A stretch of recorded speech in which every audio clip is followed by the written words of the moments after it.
The Atari.io button is back because it's the 26th of the month, and every 26th of the month, Atari.io celebrates Atari Day.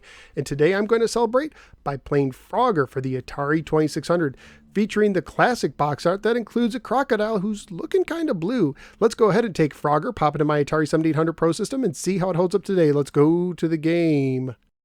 Frogger was published by Parker Brothers and carries a copyright year of 1983.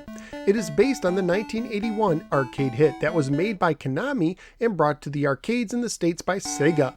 It was programmed by Ed English, who also made the Atari 2600 version of Mr. Do, which I reviewed in episode 285. The goal of Frogger is to get Frogger back to his home safely, but why he's so far away from a safe home is unknown. And once you do get him home, you somehow have to get another Frogger to another home in the same vicinity, which again doesn't make much sense.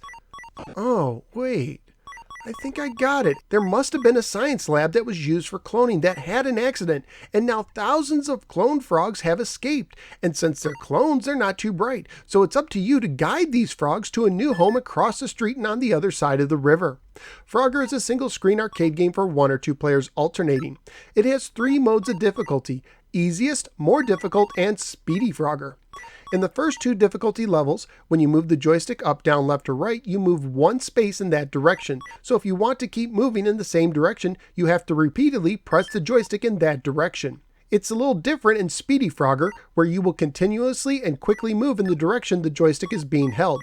This really adds to the difficulty as the controls are very sensitive, and it can be hard to stop and easy to move in extra space when you may not want to. You start the game with 5 frogs. Once your frog appears on the screen, you have 30 seconds to get him into one of the 5 empty home bays at the top of the screen, with a timer bar on the bottom right of the screen representing how much time you have left. On the bottom half, you simply must avoid the traffic. On the top half, you will use logs, turtle shells, and even alligator backs on later levels to cross to the other side. Because just like in real life, if your frog ever touches the water outside of the home bay, he instantly dies. Yep, that makes perfect sense to me. Later levels also add snakes to the mix, which you will need to avoid as well. When the turtle shells turn blue, it means the turtles are either surfacing or just about to dive, so you'll want to proceed with caution. If a gator head appears in a home bay, you'll want to avoid it. But for floating gators, it is safe to jump on their backs, just don't jump in their mouths. I wonder if they're related to the pitfall crocodiles. When the difficulty switch is in the A position, if you ride a floating object off screen, you will lose a life. But when the difficulty switch is in the B position, you will harmlessly warp around the screen. Sometimes you will see a trapped white lady frog. You can get bonus points if you rescue her by touching her, allowing her to jump on your back, which is indicated by an accompanying sound, and then safely reaching a home bay.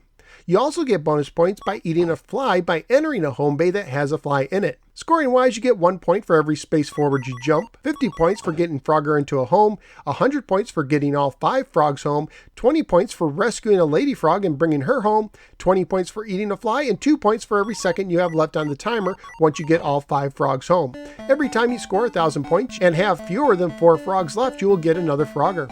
Graphically speaking, I think the game looks really good for an arcade port. The sounds of the game are pretty good, but I think the music is some of the best on the system. And naturally, this is a family-friendly game. At the time I researched on eBay, loose copies were selling for $5 to $10, complete copies were selling for $20 to $25, and new copies were selling for $60 to $90, including shipping. So what did I think of Frogger? Well, it's not a perfect port. The controls in the Speedy Frogger difficulty were way too sensitive to enjoy, and there were times when I thought I narrowly avoided an obstacle, but the computer registered it as a hit. And to me, it seemed going straight into the leftmost bay didn't work as well as the other bays, and I basically had to aim a little to the right. But overall, the controls worked well. The game looked good, and the music was great, and most importantly, it was really fun. So where am I going to rank Frogger? Well, it's going into the top 10. I like California games a little bit more at 8, but I will give it an edge over the great Frankenstein's Monster at 9. So out of the 112 games I've now ranked on the 2600, Frogger is hopping into the 9th position. Frogger is a true classic on the Atari 2600. At this time, I'd like to say thank you to all the forum members at Atari.io who voted to help me choose today's game. Thanks, everybody. So what do you think of Frogger on the 2600? Whether you agree or disagree with me, feel free to let me know in the comments below. Also, feel free to click the like and subscribe buttons. And if you'd like to support the show, you can do so at Patreon. Just go to patreon.com/NoSwearGamer for more information. You can also follow me both on the Facebook or the Twitter, and I'm also a member of the Retro Junkies Network. Thank you for giving me a little part of your day, and I look forward to seeing you next time on the next episode of the No Swear Gamer. Take care, and remember, if you're a frog, avoid water at all costs.